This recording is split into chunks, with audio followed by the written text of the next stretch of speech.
Hi, this is Don Schaefer. Once again, I'm with you and I'm excited to be here. We've been working with New Life Strategies, trying to understand different strategies and principles of life, realizing that it's just a small movement. I know one example I like using sometimes is golf. The difference between a good golfer and a bad golfer is sometimes just a matter of quarters of an inch, eighth of an inch, because it's amazing when you tee off a golf ball. You tee it off a tee and you can be an eighth of an inch off at the tee and end up being 50 yards off at the green. It's a matter of just lining it up. And a lot of times in life, with the principles of life, it's just a matter of getting yourself moved over just a little bit. And we've been working with finances, which has been kind of exciting for me. And I know last week we talked a little bit about the fact that first you have to realize that you have an issue. And, if you have debt of any sort, there is an issue. It's something that needs to be taken care of in our life, because I know this week what I wanted to touch on a little bit is the fact that anybody that loans money to someone becomes a master, and the person who borrows it becomes the servant.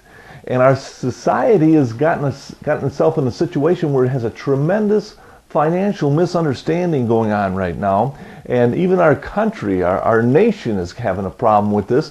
And the fact of that is the fact that whenever you borrow, you become a servant. And we have gotten to the point, we've been sold a good of lies, and we believed it. It's amazing. I know back in the early 80s, I listened to a man called John Maxwell, and he talked a little bit about the fact that the baby boomers, you can tell them a lie over and over again, and eventually they will believe it. And that's where commercials do that. They'll get on TV and they'll show the same advertisement over and over again. Eventually you'll think it's a good product. It might be and it might not be, but this is their tactics, and it works. If you can continue to repeat something that might be bogus, people will believe it. Well, in our society, we have gotten ourselves to the point where we believe that debt is an okay thing. It's just a way of life. Everybody does it. It's if you want to get ahead, if you want to get the things you want in life, debt is the way to do it. Well, I tell you what, you become a servant as soon as you start to borrow. And I know banks. I go into some of these banks, I can't believe how beautiful and big these things are. And I'm saying to myself, who pays for this? We do. The people who borrow money are the ones who pay for these banks. And I'm saying there's something wrong with that. What we have to get back to is the point where we save up for the things we want. If I want a new car, I don't go run to the bank to get this new car right now. No, I put a plan together. I might have to even take out another job, or I might not be able to buy quite the car that I want to buy. But I don't want to ever put myself into bondage. And you know the feeling. There's nothing worse than that. Having ourselves a $400, $300 for something that's sitting out in the driveway that you maybe use to go back and forth to work. Well, I tell you, you could buy a $1,000 car and go back and forth to work. What are you doing with something that's maybe $40 or whatever $1,000 sitting on your driveway?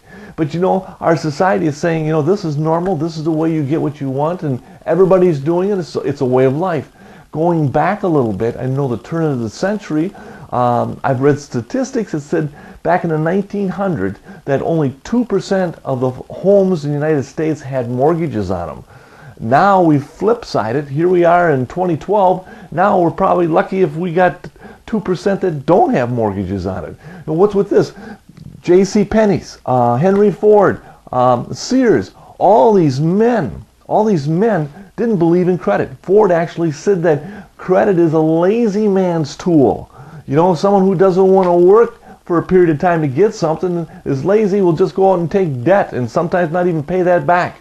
So debt is a killer, and that's where we're going to take good looks at it now and in the future of ways of getting ourselves out of debt so that we can experience the joy and the feeling and the excitement of waking up in the morning debt-free. I thank you once again for being with me, and I'm looking forward to being with you again next week. Thank you so much.